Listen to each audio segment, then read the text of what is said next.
I got to tell you a story. So I hung out with your mom because my parents are your parents and your parents are my parents. So I hung out with your parents the other day. I don't know, for anyone that doesn't know this, I'm in real estate on his mom's team, Reese Realty. Okay, so I had my first closing, and so I met with your mom, and we were just kind of talking business and everything, and I had to like hand over some stuff to her, and we ended up talking for like 3.5 hours, and your poor dad was there just like drinking like at the bar. I literally hugged him goodbye and was like, thanks for sitting through that. Anyways, we were talking, and your mom, I don't even know how we got on the topic, but your mom started talking. She's like, so I had my big grandma, we called her Big Grandma, and I was like, wait, really? And then she's like, yeah, big grandma, and I had little grandma. And I was like, okay. I was like, my mom, who is also Darlene, who is also the second child of 5, right? And the with older sister is Diane, and they're all named D's, correct? Yep. They all have D's. Yep, that's my mom. That's the same story. And she had a big grandma and a little grandma. I swear to God. No way. Isn't that insane? What? Yeah. So your mom had a big grandma and little grandma, and my mom had a big grandma and a little grandma. That's literally what they call them. Oh, I got chills. It's crazy. I was just like, I feel like we're in an alternate universe and like something like crisscrossed or something. Like, how did our paths cross? Because there's so many parallels. It's so weird. Forensics. There it is. Forensics. It's the common denominator, and I like. What went from acting is now science. Although I would take the acting in a heartbeat because this shit is hard. Okay, ready? 3, 2. Hi, Dee. Hi, Dee. Okay, so I'm back in New York. Yeah, you are. And listen, you know that moment when you like try to go to sleep? I'm sure you know this. And then your brain just starts going through everything, keeps you awake. Well, now like put that with squirrels living in your walls. No. Me and my roommate Jenny, we feel like we're like going crazy, but you know what? All I hear is Taylor Swift's song "Welcome to New York" in my head. I'm like, well, it's been waiting for you. Has it been waiting for me? Have the squirrels been waiting for me? I don't know, Taylor, but this is what I'm dealing with. You want to hear some hot goss about a Midwest talent agency? Ooh, okay. So did you sign with the I Group whenever you were here? No. What's the I Group? The I Group is a talent agency here. So there was a very, very brief moment where movies and TV were coming to Michigan. Do you remember any of that? I remember that. And the I Group, though, it's been here for years. I don't know all the history, but you know, it's kind of like the main one. There's the I Group and Productions Plus. Well, I've been with them forever, since I got out of college, I think, or maybe I was still in college. And it's just commercial. It's a lot of commercial stuff that comes through, you know. I got an email that, you know, it was closing. And it was so weird. So apparently the owner hasn't been paying actors their money. All of a sudden the money just started disappearing. Actors were doing jobs. They weren't getting paid. So the agents there, apparently they couldn't even get in touch with him. I don't know the status of like where he's at or anything, but they could not get any answers. What? And so they literally just decided to like pack everything up. They took the whole roster with them, and without any response or word from the owner, they left, and they're opening their own agency. Kudos to them. Kudos to them, for sure. Like, they're doing Yeah. a great job. They're really standing behind the actors, and they're being really honorable about it because it's their name on the line as well. But it was just so wild because this is the big thing. From what I can understand, they don't know where he's at, and they haven't been in contact with him, but no one is talking about it. It's not on the news. Not a single article is written about the whole fact that the I Group, which is the biggest talent agency in Michigan, and this owner is going to have to claim bankruptcy. He has a ton of lawsuits against him. No one's talking about it. Oh, I'm almost positive if this just happened, this is gonna go out soon. Right. It's just like the friggin' little Nancy Drew in me is just like, I want answers. I want to know where he is. You know, I'm like, where did he go? What is he's he? He's probably P Diddying it and like got on a plane and left. I mean, I think they thought he was in Wisconsin or something. So anyways, now what is our drink today from your grandpa's little black book? Today's 1930s custom cocktail recipe is the Saratoga Fizz. It is made with 1 1/4 ounce of whiskey, a 1/2 ounce of lemon juice, a 1/4 ounce of lime juice, 1 teaspoon of sugar, and 1 egg white. Shake it up, pour it into a glass, or my bedazzled mug. And it's good. All right. Are you ready to get into it? Let's do it.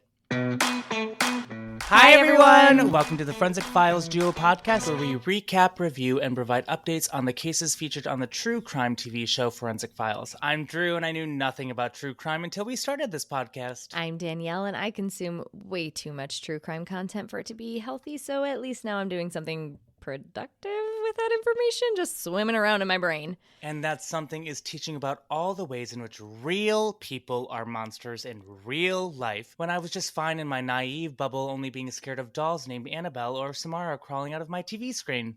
Now, if you are listening to us for the very first time and want to hear more about our 20-year friendship and how we became the forensics duo many moons ago, head over to episode 1 for that whole backstory. Now, for our regular disclaimer, we understand that we will be discussing a lot of sensitive topics, so although we may laugh at times, please remember that we are laughing at ourselves and ourselves only. We are not making light of what the victims and their families have gone through and may continue to be going through. And in an effort to use the public's overall interest in the show Forensic Files and leverage the power of digital media, once the episode coverage is over, we will highlight 2 missing person cases, a case that's currently on the BIA's Missing and Murdered Indigenous People database and another on the Black and Missing Foundation's website. Today's episode is listed on Wikipedia as Season 1, Episode 4. It's called The Footpath Murders, and it first aired on October 23rd, 1996. And we are going across the pond to England. This case is very famous because it covers the scientific discovery of DNA and the first time it was ever used in the world to solve a murder. Well, this is kind of ironic timing because I am now dating someone from across the pond in England, and it's just kind of ironic that this is the episode that we're doing almost immediately following his departure from the States. I think this is the only episode on Forensic Files that is an international episode, so it was just like the timing was very, very weird. Now, this case takes place in Narborough, which according to Wikipedia is a large village in the Blaby district of Leicestershire, England. It's a village of about 8,000 people, but it's only 6 miles from Leicestershire, which is apparently the largest city in the East Midlands. And Reddit did not disappoint with giving me a thoroughly entertaining thread full of opinions on the city of Leicester. Please don't come for me. These are not my opinions or the opinions of our podcast, because personally, I was surprised. It looks very, very beautiful from the photos that I saw, but to each their own. Oil-Free Egg says, it's an absolute dive. I was born there, have most of my family still there, and I think it's the pits. And Fosse Park Roundabout can fuck off. Fosse Park, Gary, Crisp, and prisons. Then in response to someone who mentions Parva, I don't know what that means, he says, my dad lives in Parva, comma, not the prison. Then Psycho Mouse says, I had to endure Leicester for 4 years. It's the worst fucking place on earth. Floating Ostrich, these names, man. Floating Ostrich said it has a surprisingly high GDP, which I think is just like money, okay, per capita. And he says, no fucking idea what industry is causing that. And then my lovely horsey says, it's a place, shrug. And closing us out is Ultra Savage 1978 with lovely cheese. Lovely cheese. Lovely cheese.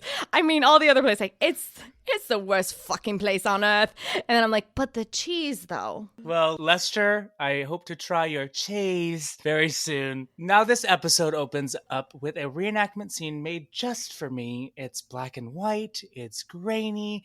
There's no music, just Peter's voice. On a deserted footpath, early on the morning of November 22nd, 1983, a hospital worker witnessed a terrible sight. It would be the first case in the world where DNA evidence helped find the killer. November 22nd. Okay, pause. This is the 3rd out of our only 8 episodes that we have recorded where the murder has happened in November.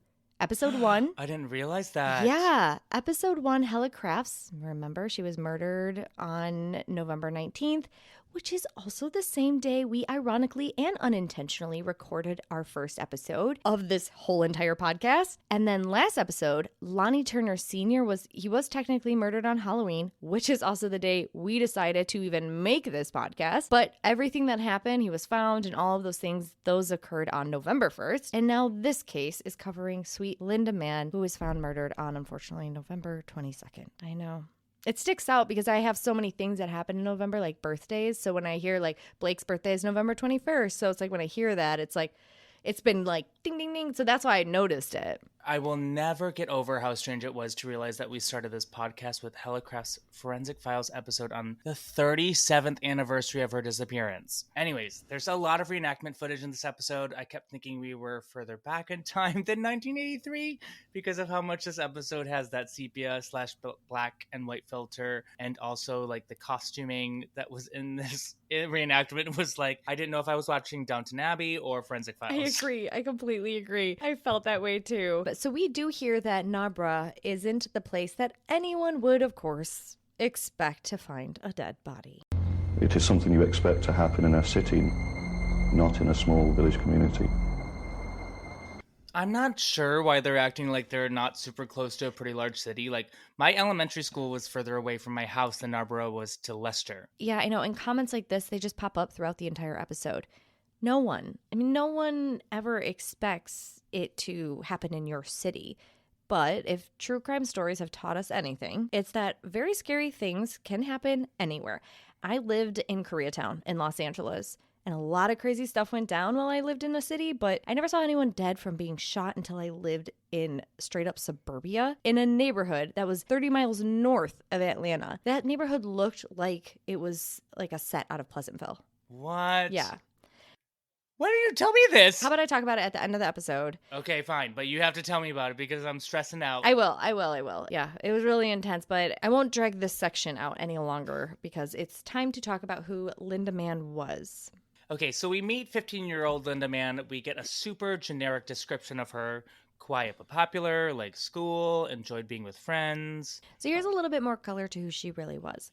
From the book The Blooding, which is mentioned in this episode because the author is actually one of our talking heads throughout, he writes, Lynda Rosemary Mann liked everything about growing up. Music, hairstyles, makeup, clothes. She got her share of A's. When she turned 15, she talked about becoming a multilingualist, practicing French, German, and Italian. She wanted to try Chinese and told everyone she would one day travel the entire world. Her mother didn't doubt it for a minute that Lynda would do whatever she set out to do. If money for clothes was short, she would babysit to earn money and make her own dresses. I'm just gutted when I read that and everything about these girls. We talk about 2 murders in this episode, hers, and then we get to Dawn Ashworth. It's just tragedies like this that you want to punch anyone in the face when they say, what's meant to be will be, or it's God's plan. Okay, says who, Jan? Yeah. And Peter tells us Lynda left her home to visit a friend that night, but you have a note in here that there is a little more to that, correct? Yes. So in that book, it also states that Lynda had 2 babysitting appointments after school, but the second job was actually canceled because the child's mother didn't have to go into work that day for some reason. So now remember, this is 1983. We're not even alive, Drew. Oh my God, are you calling me young? The Botox is working. Yeah, but my own memories of us even using a phone versus, the days like we would just walk to a friend's house and knock on the door and ask them to play. Like even those memories are very, very limited, because it didn't last very long. Phones popped up for us, at a young age, and then it just became like a really dominant part of our culture. So to even like go back to the early 90s was hard for me to have reference for. But then if you think 10 years, a whole 10 years before this, a whole decade before, phones were probably used even way less to just make a phone call to, to make a change of plans, which is why we find out that, this other babysitting mom, the child's parent, was just outside waiting to meet Lynda to tell her like, hey, change of plan. And it probably wasn't, we just have to put that point of reference is that it probably wasn't common to just use the phone for something like that. So after that, all of her plans changed. She spontaneously decided to then visit friends. She even told her mom that she will be at her friend Karen's for a while, then might stop to see Caroline. Her mother is quoted in the book saying, independent, when discussing Lynda. The child is so independent. Oh my God, that's so sad. I know. And when Lynda didn't return by midnight, her parents called the police, but unfortunately early the next morning is when the hospital worker finds her body along a secluded footpath that is known locally as the Black Pad. Then we meet Detective David Baker. He tells us in his very gentle British accent that her clothing was in the state of disarray, her jeans removed, and her underclothes were scattered about. He first mentions how cold it was that night and then mentions the scarf they found around her neck. Then he says that it was used to strangle her. Then another guy pops up. He's rocking some stylish perm mullet that, somehow made its way back into fashion these days. But he says these 2 lines. She was sexually assaulted She was brutally attacked. Word travels fast in this town about Lynda's murder, and naturally the town was horrified. Then, guys just keep popping up on the screen to give their opinions, but we don't learn their name or how they're connected to the case, so an old white dude who looks kinda like Dumbledore in a suit literally says, "The absence of injury to her private parts, and also generally on her body, there was very little injury to her, would suggest that it was not a violent attack, and that she may have died very quickly." Y'all, then the next line says, The conclusion was that she was strangled and then raped. Sir, please Wingardium Leviosa yourself a dictionary and open to the S pages. Drew Lexa, define murder by strangulation.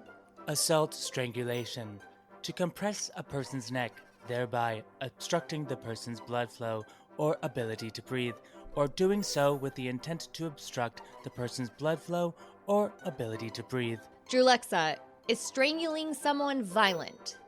Abso-fucking-lutely. It's settled. Moving on. We now learn about the semen evidence that is found, and it will be extremely important in this case. The B-roll footage shows a Q-tip and a tube. Okay. Because we're going back and forth between, like, the beginning of when this show aired to the very end, it just seems so, like, wow, we're seeing the end of, like, how this whole DNA process has, like, completely become, to then the very beginning of when people are starting to discover, like, how tests are done. And the fact that it's just a simple little Q-tip that I feel like I use for my ears in the morning, and it just seems crazy to me. I know. And with only 1983 technology, the semen sample is able to tell us, though, that it came from a person with type A blood. But this matched 10% of the whole adult male population in England at the time. Lynda's body was also found really close to the local psychiatric hospital, so the rumor mill ran with their speculations about a patient being the murderer. We then meet another old guy with no lower third to tell us his name, and he tells us that he was very anxious to clear those rumors up because he says it was more likely to be a man who was just living a normal life. And that's what I'm here for, sir. I want to know why do you think this? And now we meet former cop turned author, Joseph Wambaugh. He's the one who wrote the book that I referenced earlier, but he says the next thing with his whole chest. They put more into a murder investigation over there, which they call an inquiry, than we do here because they have so few murders compared to us. Yeah, I don't know if that makes you feel any type of way, but it got my mind running just a little bit. But after that, we hear about how the fear of the murderer still being out there made the villagers feel like they were being held hostage. And of course, we have the one person who announces to the world that now, just now, they're locking their doors. The level of ignorant bliss you have to be fully unconscious while you sleep for like 8 to 12 hours with your doors unlocked, that is something my mind can't even begin to comprehend. On the day of the funeral, police decided to set up surveillance to look at who was coming in and out of the funeral because they said it's normal for a murderer to revisit the scene of the crime or some other activity associated with it. These cops were on top of it for 1983. But despite their best efforts, the case goes completely cold. And that search would last another 3 years before anything changes. On the afternoon of July 31st, 1986, 15-year-old Dawn Ashworth was walking home from her part-time job at a newsstand, but instead of taking the main road, she took a shortcut down the thickly overgrown footpath called 10 Pound Lane. When she didn't return by 9:30 p.m. that night, her parents called the police. We don't learn about this in the episode, but that book, The Blooding, it goes into more detail again on everyone who's involved in this case, specifically mentioning the details surrounding her disappearance. So I'm going to go into that just for a little bit so we can get a better picture of Dawn and who she was. So Dawn Ashworth was a reliable, likable girl who seemed to know everyone in the village. That summer, Dawn began going out every night to her friends' homes, and her parents didn't really like her being out so much, but Dawn had agreed to always being home by 9:30. On the morning of July 31st, Robin, her father, woke his daughter to go to her job. She was a bit cross, it says, with him and grumpy, complaining that he should have woken her earlier. And she had this part-time job that summer working at a news agent shop. Don't know what that means exactly in like English terms. I don't know if that's like a bodega or if it's just a stand. I don't know. It's in Enderby though, and that town is connected through this footpath that we learn about. And she was spending her money on all sorts of fashion magazines and clothes. Her home was only a few minutes minutes away from the shop that she worked at, and after receiving her wages around 3:30, Dawn, she walked home. She told her mother she was going to have tea with her friends, Sue and Sharon, and they lived in Narborough. Barbara told Dawn to be home by 7 because the family was going to a birthday party for a friend's little boy. This little boy Dawn often babysat for as well. So it was a family friend. Now, the most direct route to the homes of her friends in Narborough was by the way of this footpath. Now, this is a separate footpath than the one we just learned about. Now, Dawn had frequently been warned about the village footpaths by her parents. And her dad is quoted saying she was aware that there was a killer about. Dawn was years ahead of herself and never queried important rules. She was well acquainted with the Lynda Mann case. At first, when she didn't come home in time for the birthday party, they hoped she had just forgotten, so they went out searching for her but couldn't find her anywhere. Robin and Barbara wanted to call the police right away, but then they realized they would be asked, what time does Dawn usually come home? And so they ended up waiting until 9:30 p.m. And when Dawn did not come home, that's when they called the police. The police, though, they didn't take her missing persons case seriously at first. They just chalked it up to her being a runaway and that she will most likely just come back on her own. But her parents knew better. Parents always know better. Listen to the parents. They know their kid. And I'm sure parents would love to be like, oh, this is part of, their behavior. They'll do this all the time. Trust, they rather it be that. So listen to the parents. Oh, God, it makes me so mad. But this is a pattern that we find a lot with police officers doing this. But we know better now. And we know that those first 24 hours are crucial. I mean, hell, the first 2 to 3 hours are crucial. I don't know how I'll ever let my kids out of my eyesight ever again. But anyways, one part that just hit me in the heart was an exchange between the officers and her parents. The officer needed a photo for the press, and they saw one of Dawn and asked, "Is this a good likeness?" Her mother replied, "She hates that one, but it's a good enough likeness." And the officer said, "Oh, when she gets back, she'll be annoyed at you for giving us this photograph, won't she?" And then they asked, "Dawn wears a brace on her upper teeth?" And then she responded, "She's worn it for a year. She'll be having the brace taken off very soon. On August 13th. She'll be happy about that," said the policeman. Just makes me so sad. So during this time, the Ashworths then got phone calls from someone who wouldn't speak on the other line. And then after minutes of her parents just frantically begging the person to bring Dawn home or please don't hurt her, they would just hang up. And exactly 14 hours later at 12:55 p.m., the phone rang again, and the person still refused to speak. The police suspect that the person who was doing this might be doing some sort of shift work, calling when they were going to and from work. They stayed and took a similar call for them at 4:30 again that afternoon. So I didn't have time to read the whole book. I scanned through that thing, though, up and down, trying to find out if they ever got answers to that, and I couldn't find anything. But that just, I can't imagine how haunting. And if it wasn't the killer, fuck that person. Then Saturday, the 2nd of August, police see only fingertips from one hand under a ton of heavy brush, including hay and tree branches, and they find the body of Dawn Ashworth. Like Lynda Mann, Dawn Ashworth had been strangled and sexually assaulted. And then, of course, Dumbledore's here back to tell us. Dawn had quite marked injuries to her genital area, which would indicate it was a very violent attack.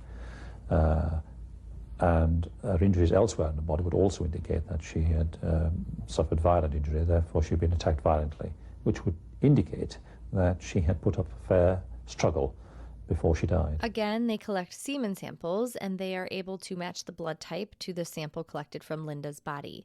But then they talk about all the similarities between the two cases, and the author is back, that Joe author, and he lists off the most generic similarities he could think of. Both girls were teenagers. Both girls were walking alone.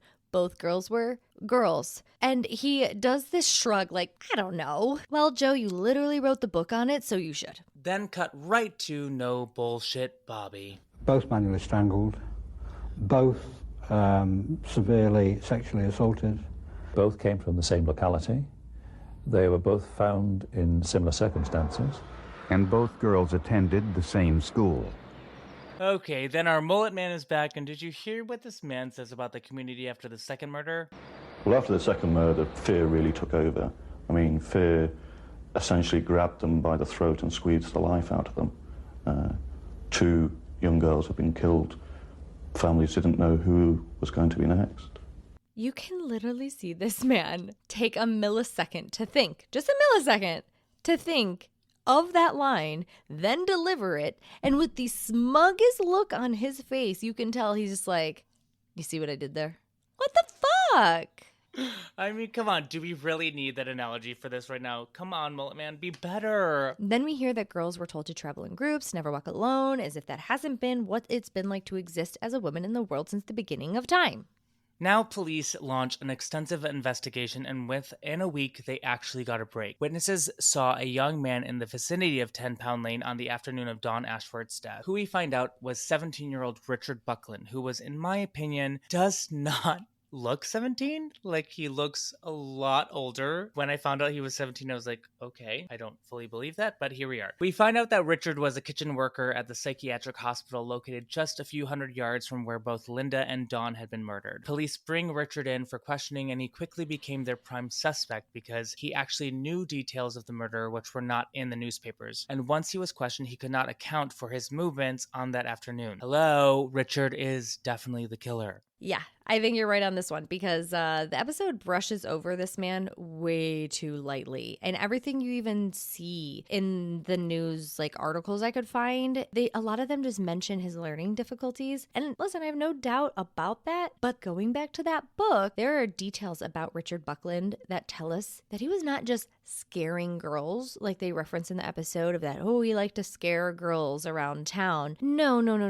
And he didn't just have a learning disability. This man was a full-blown pedophile who raped a 9-year-old child multiple times. So he's 17, she's 9. He rapes her more than once, and she didn't have the understanding to know what was happening to her or that, she did nothing wrong. So she never was given any support to navigate the multiple traumatic assaults that were inflicted upon her by this creep. One instance, let me tell you about this. One instance included him walking into her home where it was just her and her 8-year-old brother, and the little boy ran upstairs, terrified of him crying. He attacked the child. He attacked this 9-year-old. And she fought like hell. When her screaming, when I say attacked her, he physically attacked her. She was on the ground. He was taking her clothes off and everything. And when her screaming and the brothers crying got so loud and everything, I think it freaked him out that it would create a lot of attention. That's when he ended up running out of the house. But that wasn't the first time it happened. And I guess he was friends with her older brother. So he used the excuse I'm going to wait here until your older brother gets home. There are multiple things that happened to this poor little girl. And all of that happened, and the parents didn't know any of it until Richard was actually arrested for the murder we're talking about now, Dawn's murder. And there were just so many instances where even the 9-year-old girl was in public and he was caught with his hands down her pants. And even though that poor child didn't tell her parents, people all around the town knew this.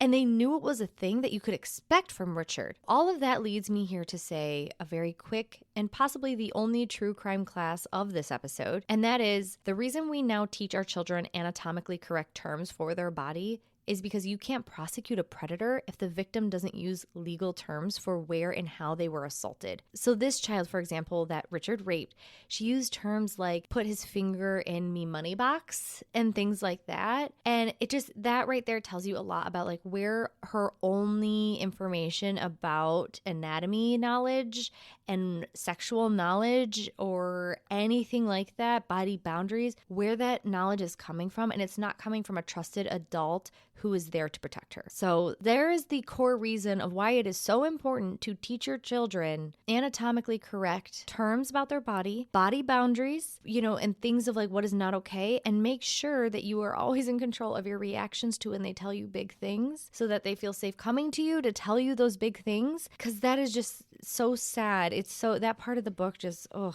So I hate that it just brushes over him and the crimes he did commit, because to be completely honest, when I was doing all the research for this, I kept seeing, it's the first murder that was solved using DNA and also the first man who was exonerated for murder using DNA. And I was like, well, fuck that exoneration. I'm getting all mad because the way people talked about his crimes and the way we would talk about them now and understand them now is his escalation of his behavior and how extremely violent of of a predator, he is as well. And he most definitely, without the DNA, probably, yes, would have been charged with this and they would have thought it was solved. So I am happy that they were able, to expose both. But let's also include what level of trash can and dirtbag this man is. After 15 long hours of questioning, Richard finally confesses to the rape and murder of Dawn Ashworth, but not Lynda Mann. The police were convinced, though, that Richard also killed Lynda because of all the similarities, but Buckland ended up denying that he actually killed Lynda. So in order to lock down the case against Richard, the local officers are looking into everything, and ironically enough, just down the street at the University of Leicester, less than 10 miles away, Dr. Alec Jeffries, a geneticist who's been researching hereditary diseases and paternity testing, accidentally just discovered DNA genetic profiling. Just, fell upon it. Y'all, Forensic Files got Alec Jeffries, and do we all remember RFLP testing that we covered in our 6th episode? Well, this is the man who invented it. I'm not sure why they didn't make this the first episode of Forensic Files. I know. It kind of would just set us off right with all the knowledge of where this DNA is coming from. But I also want to know why it's not streaming with the rest of the episodes out there, because I think it's kind of an important episode to kind of explain the origin of it. But anyways, this episode does an awesome job explaining RFLP testing, and the previous one did not. Not like this. However, Peter's audio is awful. But Drew, would you like to cover RFLP testing with me for the people? Let's do it. Restriction fragment length polymorphism, or RFLP, can identify an individual based on just a small amount of their DNA. DNA that can come from semen, blood, hair roots, and other cells. DNA is a complex chemical which is present in all living cells. It's like a little computer program. And that program contains coded instructions on how to make a human being. White blood cells from Richard Buckland's blood sample were treated with a special chemical solution that allows the DNA, a sticky white substance. Peter really said it. He said it. A sticky white substance. Okay, well, it allows it to float free. The DNA is cut into smaller pieces using special proteins called restriction enzymes. These act like chemical scissors. I love this Peter era. Chemical scissors Peter is my favorite Peter. The DNA fragments must then be sorted out. This process is called electrophoresis. The DNA is then marked with a radioactive dye and placed in separate lanes on an electrophoretic gel. Then it's put under an ultraviolet light. But in 1996, the people had no idea what this was, so how did Peter describe it? It is subjected to an electric field under ultraviolet light. The electrical current draws the negatively charged fragments through the gel. To the positive end of the tray, the separated fragments are visualized on X-ray film called an ultraradiogram, which resembles a barcode. And all of this then results with looking at an individual's unique genetic makeup. Conclusion: both girls have been raped and therefore presumably murdered by the same man, and that man was not the prime suspect, Richard Buckland. When they compare the results from Lynda and Dawn's cases, they are a match. But they do not match Richard Buckland. Nope. And even worse is the police didn't charge him with the rape or assault of that little 9-year-old girl. Apparently afterwards, people in town, they just couldn't believe Richard's parents never tried to sue them or make trouble for the local police after they had their son, in custody for 4 months for a crime he didn't commit. But apparently the parents, they didn't know about the other assaults, and they were just relieved that he wasn't charged. So they put their heads down and just carried on. It's just disgusting. And that's why they didn't cause any ruckus, is because they were like, you basically got lucky, and keep going. And it's just disgusting. So anyways, if I had to put my money on it, I bet he probably offended again. But even the police questioned it and had the samples tested again just to make sure they were accurate. But now they have the murderer's DNA and nothing to test against it. So they just decided to do a genetic dragnet. No one thought of DNA dragnet? I mean, what a missed opportunity. Okay, what an interesting name for this type of procedure. It honestly just quickly made me think of RuPaul's Drag Race. Probably just because of the word. DNA Dragnet seems like an event. Yes! Yeah, buy tickets now to the 2023 DNA Dragnet. Just seems crazy. But anyways, a DNA dragnet is where they actually asked for volunteers of all men in the town to come forward and get a blood sample taken to be used to go against the DNA samples to see if there was a match. And only the men's samples who actually have the same blood type that were previously tested were used to look at. Well, even though they've narrowed the suspects down to about 10% and they had over 5,000 men voluntarily submit samples, they don't even get a single match, and it's incredibly disappointing. But y'all know the saying, only two people can keep a secret if one of them is dead. Apparently, a man named Colin Pitchfork offered another man named Ian Kelly $200 to submit DNA for him, giving a bullshit story that Colin already submitted it for someone else who had a record, and Colin actually didn't trust the police. It says police already knew him because of a prior conviction of indecent exposure. Y'all, this man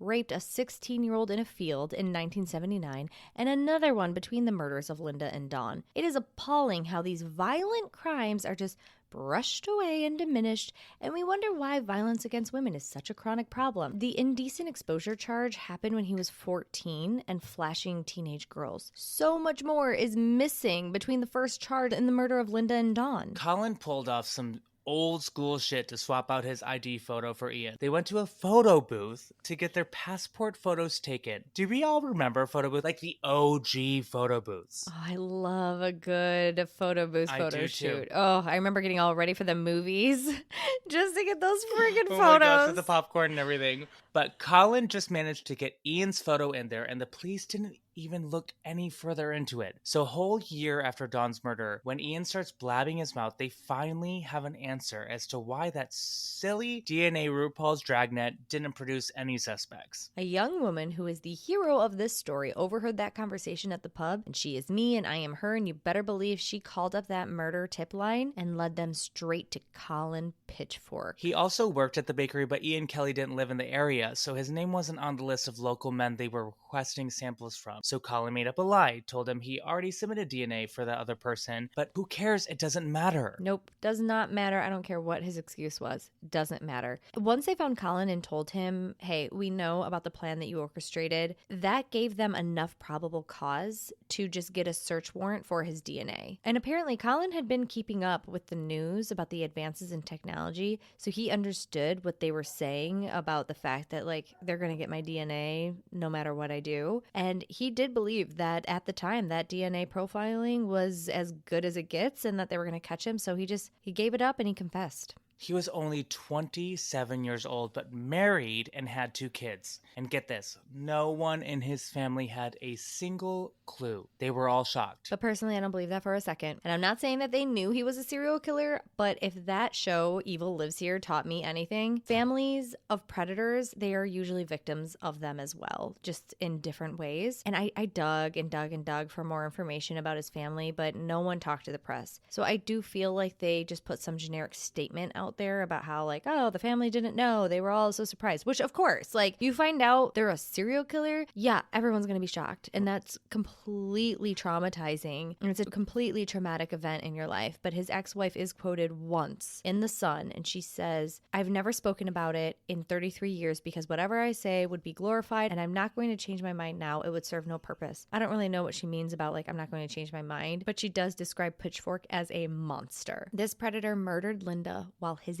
baby son was still in the car. Then he drove home and put the baby to bed. The monstrous yet totally in control behavior, that's what my nightmares are made of. Oh my god, that is terrible. I didn't know that. Yeah.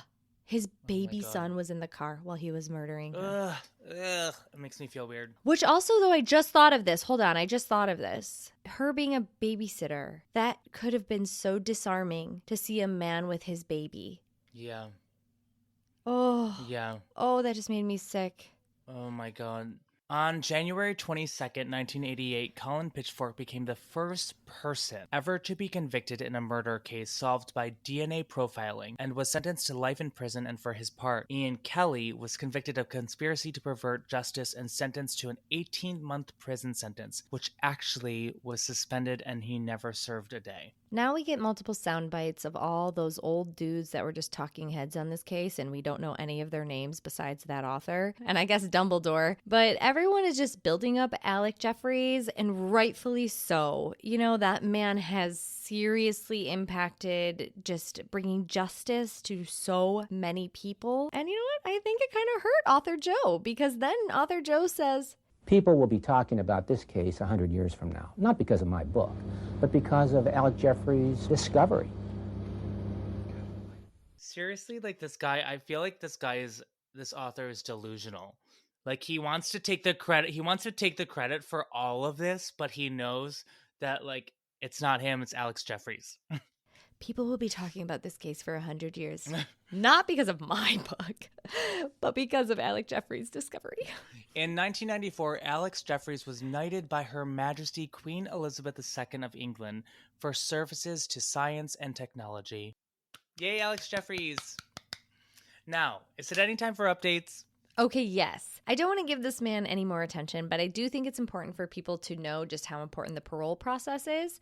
He is, of course, in England, so their system it's very different than what we have here. But had people not been paying attention, Colin Pitchfork could have been walking on the streets today. He was sentenced to a minimum of 30 years. Then it was reduced 2 years for making exceptional progress, which of course disturbed the victims' families. In 2017, he was moved to an open prison, but he got sent back to the regular prison in 2021 because he was caught allegedly approaching women, young women, driving, watching women, young ladies. I don't know about girls and children. And then he was also caught practicing his breathing to pass a lie detector test. What? Weird hobbies, bro. Yeah. Oh my God. So he was sent back, and then his parole came back up, and a private hearing was held in April of 2023. That parole board decided he can be released, stating that all of those allegations that got him sent back to prison had no backing. But a minister, which I'm guessing is equivalent to like a U.S. judge, this minister somehow intervened, and now a Lord Chancellor has to review it. So this minister intervened, blocked it, and now because of the block, it has to go through this other process and all this stuff. So this man is only 61. He needs more time to rot on this earth before he's like no longer a threat, right? Yeah, 100%. Yeah, and his release, it has caused a lot of controversy in the UK. So it actually inspired this creation of the Victims and Prisoners Bill. This bill is to give ministers the power to block the release of serious offenders. It's currently on the committee stage, and this case apparently is what has inspired it, but it's, no decisions have been met, or no decisions have been made. Yeah. But that stuff is all in motion to keep him off the streets. Like, that's recent. That's very recent. I haven't since I think the latest article was like July 2023 about that. It was approved, but they have to wait for this like Lord Chancellor to review it because this minister was like, no, you need to go back and review this. And there's like some motion to block it where he's like, you didn't make a clear decision or something. I don't know. And it's so weird looking at pictures. I heard in other podcasts. There is a podcast that I listened to about this case. It's called Murder with My Husband. And the whole thing is like, it's a well-researched podcast. And the whole like premise is he hates it, she loves it, so, and they covered this case and she did a lot of good research. So I have to props to her for sure. Oh my God. But that is all for episode 8. Oh my God, that was a big episode. A lot of terminology that we could not say. A lot of pronunciations that we had to get research from Siri to help. Unfortunately, Keenan was not here to help us, but it's okay. It's okay. You did really well. You did it really, really well. Yeah. Did I? I don't know. You did. I don't know. I think you did. I do think these older episodes are really choppy, and so it's very hard to follow the episode and recap this episode while also trying to piece together the story. It's proving to be a little bit difficult. Okay, now for our missing person cases that we would like everyone to know about. From the Black and Missing Foundation's website, Elijah Oklunola is a 24-year-old male who was last seen driving in the area of the 0 to 100th block of East Pearson Street in Chicago, Illinois. He is 5'6", 140 pounds with dark complexion, brown eyes, and has short black hair.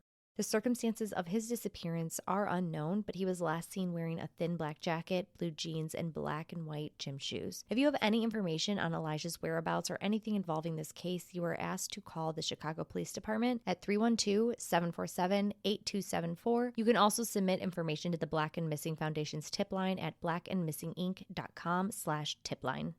And from the Bureau of Indian Affairs.gov is the missing person case of Michelle Elbow Shield. Michelle Elbow Shield went missing in September of 2023 and was last known to be in Rapid City, South Dakota. She is described as having brownish colored hair, brown eyes, and was last seen wearing a blue sweater, black jeans. Is 4'10" and about 100 pounds. She is of American Indian or Alaska Native descent, coming from the Oglala Sioux tribe. If you have any information regarding Michelle's whereabouts or know of any information that could be helpful for this case, you are asked to contact Rapid City Police Department and BIA OJS Missing and Murder Unit at 605-394-4131. Or you can also submit case information or tips to the BIA one of three ways. Text all capital letters BIA-MMU and your tip to 847-411, or call in tips to 1-833-560-2065, or email capital letters OJS_MMU at BIA.gov.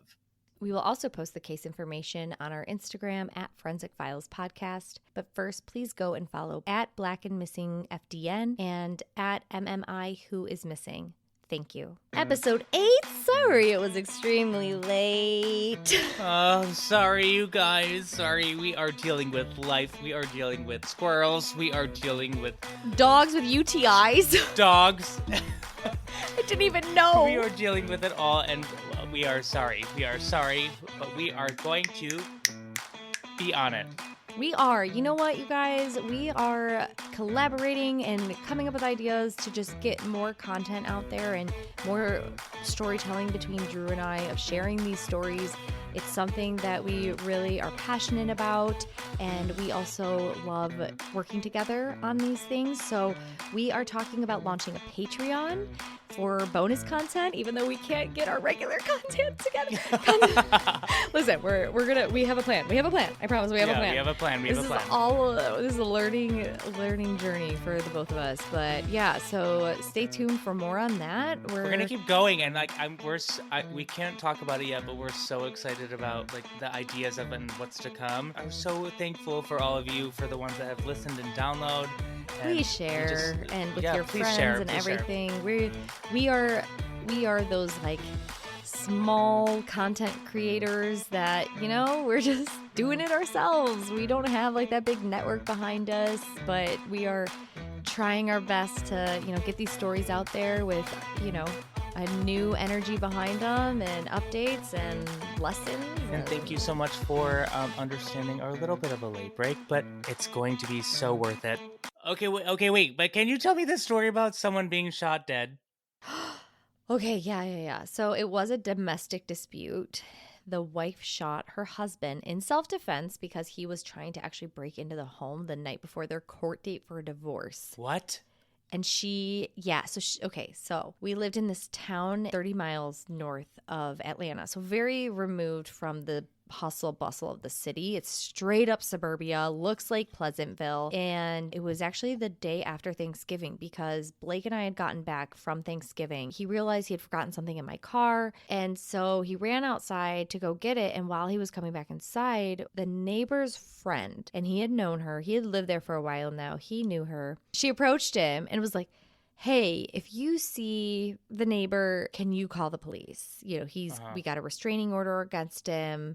They're getting a divorce, blah, blah, blah. I mean, she just came in hot with all the details, everything. Blake was like, whoa. Like, I'm just getting out of the car. Like, I just ate my weight in turkey. Like, I want to go to bed.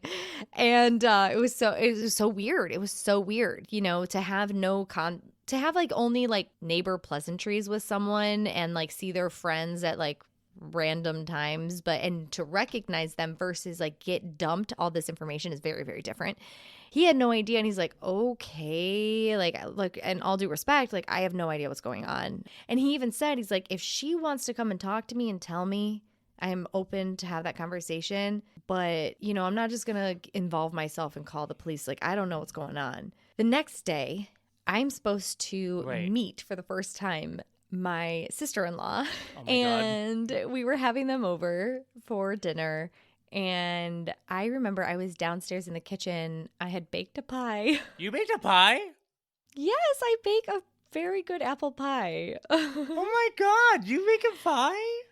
I'm a really good baker. I love baking. Oh my God, then we should make our own bakery because I love baking too. I love baking. I can't claim this recipe though. Brianna, my friend Brianna's grandma's recipe, actually. I remember I was like rushing. The sink was running. I was rushing to clean everything up. And I remember looking at the clock because I heard a big bang. And I didn't know what it was. The water's running. Everything was kind of distorted. But I remember thinking like, oh crap, they're here. And, I'm running late. So I had just looked at the clock and I have this weird photographic memory with numbers. I could remember exactly it was 6:07. Like I just remember because I looked right and I was like, I'm 7 minutes late. And so I was rushing. And when no one came through the door or anything, I thought the other place my mind went was like, oh, it was Blake must have like dropped the toilet seat bowl. Like you don't think it's a gunshot. Blake comes, I hear like, boom, boom, boom, boom, boom. He comes down the stairs. He's like, so someone just shot something. He's like, gunfire just went off. Like, he's like all over the place. He's like, I think the dog got shot. And I was like, whoa, what? Blake was like, I'm going to call my brother because his brother and his sister were supposed to come. And our driveway is directly across. He's like, I don't want them coming here right now. I don't know what's going on. I just saw him run away from the house. I think he shot the dog. I'm not sure. And I was just like, what the hell? And so he saw him run to the woods. Well, his brother ended up making it through to the house in time, but we called his sister and like, don't come. So his brother's now here and we all like sneak up to the top window because Blake was upstairs and we did not have blinds at the time. We just had curtains and all the curtains were open. Our two front rooms, those windows looked right into the house across the street, which was their house. They didn't have blinds. So like all their windows are open and the lights are off though. So we see the cops coming, it's like straight out of a movie. They have their gun, but they got the flashlight on top and you just see the flashlight going through room. They're looking for him. And so we see his ex-wife and we see her friend, we see the dog and we're like, wait. The dog's fine. Shoot. And we're like, who got shot? Well, then we see, because the ambulance is there, the cops are there, fire trucks came. We see a stretcher come out of the woods and Craig is on it. Oh my God. Yeah. So they put him into the stretcher and they did turn on the sirens and they drive away.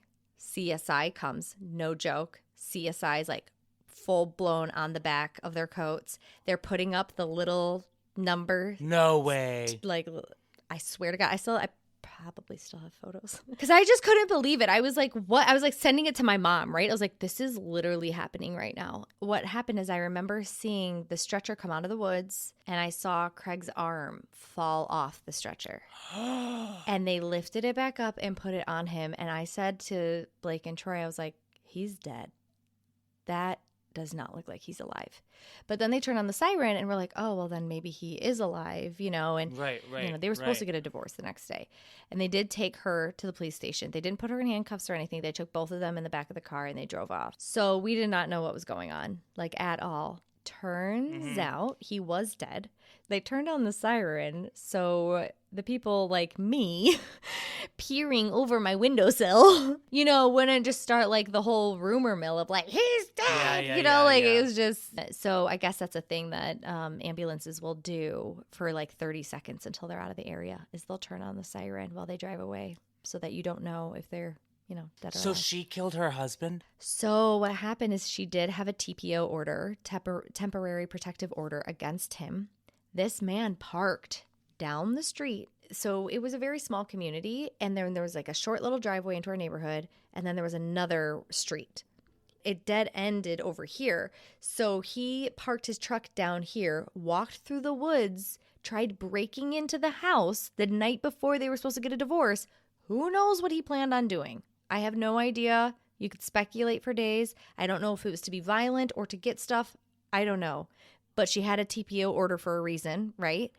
And she shot him.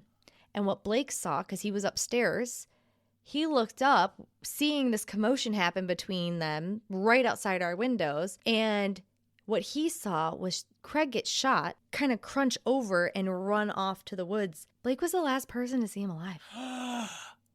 Yeah, so the police came the next day to the door asking to talk to Blake. I was like shaking. I was home alone and I like let them into the house and I like sat that down and I was like, do you guys want some water? Like I went into like full blown, like this is all I've just seen this on TV. I don't know what's happening.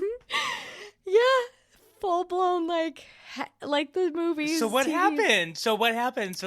So she came home the next day. She approached Blake and told him, you know, kind of like, all she said was like, I'm really sorry you saw that. I don't know if she knew he's seen or she just assumed everybody did, you know, but the cops did say they wanted to talk to Blake. And I think they just wanted to talk to Blake to kind of corroborate what she was saying happened. And it was interesting because Blake's like, I don't want to talk. You know, like Blake's like the last person that wants to get involved. And but yeah, he called them back because they just gave me their card and they're like, just have your husband call us. And he's like, this is what I saw, and you know, I didn't really understand what was going on. And they're like, okay, that lines up. Yeah, she just moved right back into her house, and So she killed him and got away with it. So then listen to this. So his parents then, his dad, I don't know if his dad was in some sort of law enforcement. So then his parents were trying really hard to, I don't know if they were trying to do like a wrongful death suit or what, but they were really trying to get some justice for him, thinking he deserved some sort of justice. I don't know all the ins and outs. I don't. I really, truly don't. It sounded very messy. But this was the neighbor that Blake would be like, hey, you know, I'm going out of town. Will you keep an eye on the house? Danielle's home alone. Turns out he had a record for breaking into an airport, a private airport, stealing parts and stuff. And I think that was a felony. Blake's just, you know, he's asking a felon to watch the house. And Blake then wanted to know why I wanted a security system. I am shook. I have a lot of other stories. Oh my gosh. This is crazy. Why are you holding off until this episode to tell me this? Background checks on your neighbors, everybody. That was the one neighbor, too, that Blake thought he had a friendship with. We bought our vacuum from him, actually. No way. Yeah, we still have that vacuum. From Craig?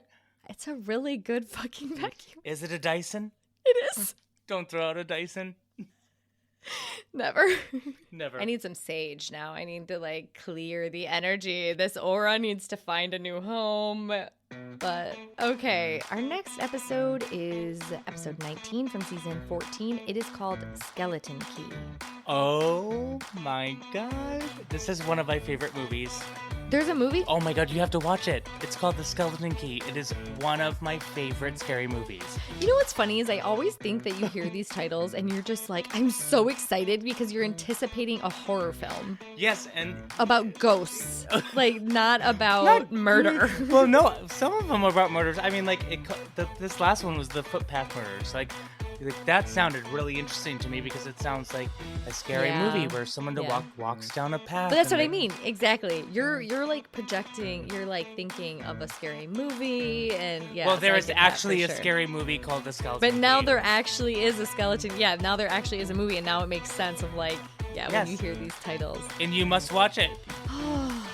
If you like our podcast, please help us spread the word, share on social media, share on Reddit, share everywhere, and drop a review to tell us what you think. And if you don't want to, hey, it's okay. Have a nice day and sashay away. Until the next one. Bye!